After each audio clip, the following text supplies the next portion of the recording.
মানিকগঞ্জ জেলার সিংগাইর উপজেলার চারিগ্রাম ইউনিয়ন যুবদলের উদ্যোগে বুধবার 23 জুলাই 2025 অনুষ্ঠিত হল নতুন সদস্য সংগ্রহ ও নবায়ন কর্মশালা 2025। কর্মশালায় ইউনিয়ন যুবদলের নেতাকর্মীদের প্রাণবন্ত উপস্থিতি ছিল। কর্মশালায় বক্তারা বলেন, দীর্ঘদিন ধরে আমরা স্বৈরাচার সরকারের হামলা মামলার শিকার হয়েও রাজপথ ছাড়িনি। তারেক রহমানের নেতৃত্বে আমরা দুর্নীতিমুক্ত, সন্ত্রাসমুক্ত ও মাদকমুক্ত বাংলাদেশ গড়ার জন্য কাজ করে যাচ্ছি। তারা আরও জানান, এই আন্দোলন জনগণের অধিকার পুনরুদ্ধারের লড়াই।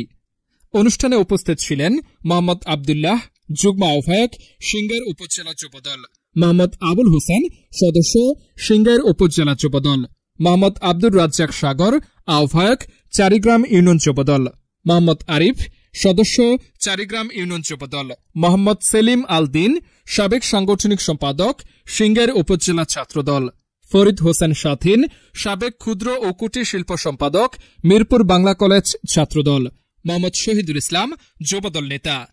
এছাড়া চারিগ্রাম ইউনিয়ন যুবদলের সকল নেতাকর্মী কর্মশালায় অংশগ্রহণ করেন। অনুষ্ঠান শেষে সদস্য নবায়ন কার্যক্রমে ব্যাপক সাড়া পাওয়া যায় বলে আয়োজকরা জানান। রবিউল হক এর পাঠানো তথ্য ও চিত্রে PIB ৭১ টিভি।